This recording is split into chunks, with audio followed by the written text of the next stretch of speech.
When my sister took my kids to France, I thought it was only for a short visit. She told me it would give me a break, that after the divorce I needed time to find myself. I believed her. I always did. She had a way of sounding sincere, even when her words were dipped in poison. 2 weeks passed, then a month, and my calls stopped going through. She ignored my messages, blocked me on every platform, and changed her number. That's when I realized it wasn't a visit. She had taken them. My world collapsed. I filed reports, begged for help, but bureaucracy is cruel, especially to women who look like me. They said it was a family dispute, not kidnapping. They told me to stay patient, that these things took time. Time was the one thing I didn't have. Every night, I sat in my empty apartment, clutching their photographs, wondering if they missed me or if my sister had turned them against me too. The loneliness was unbearable. The silence of a mother without her children is a sound only she can hear. It's like a heartbeat that never stops echoing in pain. I started working double shifts just to fill the hours. Cleaning offices at night, waiting tables during the day. Anything to stay busy, anything to keep my mind from drifting back to those last moments before she left. The day she boarded that plane, she hugged me tightly and whispered, "You'll thank me one day." I didn't understand then what she meant, but now I know. It was never about helping me. It was about control. My sister, Amelia, always envied what I had. My children's love, my resilience, my quiet strength. We hadn't always been like this. We grew up in a small apartment raised by a single mother who worked 3 jobs. My father, a white British businessman, was never part of our lives. He visited a few times when we were young, leaving behind toys and empty promises. When he stopped coming, our mother told us to forget him. I tried to, but Amelia never could. She used to say, "He owes us, and one day I'll make him pay." I thought it was bitterness talking, not a plan.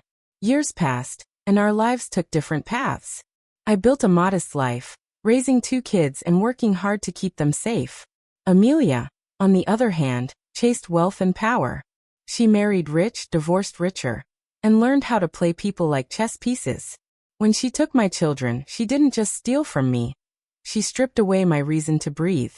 Then one cold morning a letter arrived. It was from a lawyer's office in London. The name on the envelope made my hands shake, our father's. The letter said he had passed away 6 months earlier, and that both Amelia and I were named in his will. It included an invitation to a reading of the will, along with proof of relationship. I almost tore it up, thinking it was another one of Amelia's manipulations. But curiosity, and a faint, desperate hope, made me go. The office was grand, lined with shelves of books and the faint smell of old wood and money. Amelia was already there, dressed in designer clothes, looking every bit the part of a woman who'd gotten everything she wanted. When she saw me, her smile didn't reach her eyes. "You came," she said softly. I ignored her and took a seat. The lawyer, an older man with a steady voice, began reading. I listened without emotion until he got to the end, and everything stopped.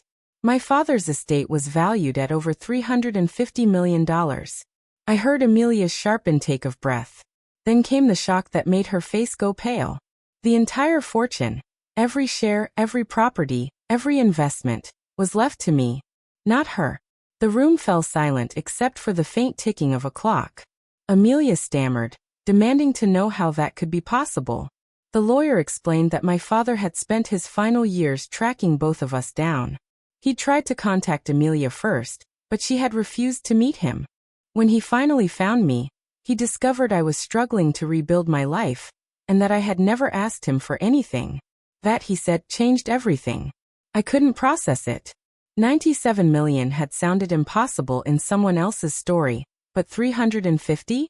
That was another world. A world my father had left me as if to make up for every empty birthday, every unreturned call. But this wasn't about money. It was about truth.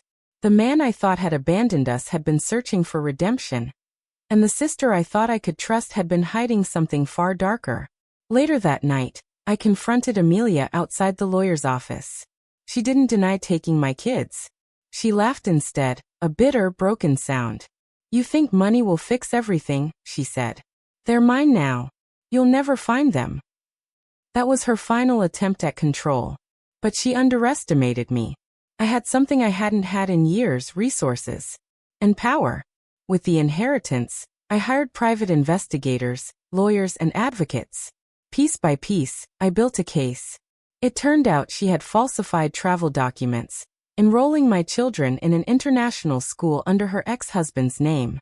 She had covered every track except one: her arrogance.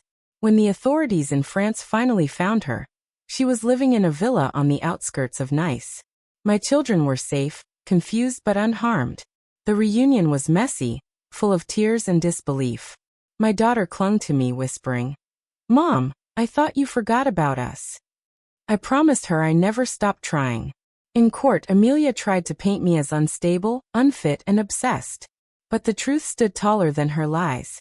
The judges saw through her, and when the verdict was read, granting me full custody, I felt a peace I hadn't known in years. Amelia was ordered to undergo psychological evaluation and community service for fraud and custodial interference. The same sister who once looked down on me from her throne of privilege now sat in a courtroom, stripped of her masks. With my children back, I turned my focus to the legacy left behind. I could have lived in luxury, but that wasn't what the money meant to me.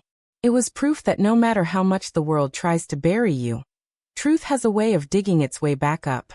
I created a foundation in my father's name, one that provides scholarships and legal aid for mothers fighting custody and financial injustice. It felt like rewriting the story of my own life, this time with the power to protect others. Months later, I got a letter from Amelia. She wrote from a small town outside Paris. It wasn't an apology. Amelia never apologized, but it was close. "You always had his heart," she wrote. "Maybe that's why he left you everything. I took your children because I wanted to have something you didn't. I see now I never could." I read her words once, then folded the letter and tucked it away. Some wounds don't heal through forgiveness, they heal through freedom. Now, when I watch my children play in the garden of our new home, laughter echoing through the air, I think about how easily life can twist from despair to redemption. I was a mother abandoned by justice, betrayed by blood, and forgotten by fortune. Yet somehow, fate found me again. Maybe it wasn't luck. Maybe it was karma, coming full circle. Because in the end, no matter how far someone runs with your peace, the truth has a way of catching up. And when it does, it brings everything they tried to steal right back to where it belongs.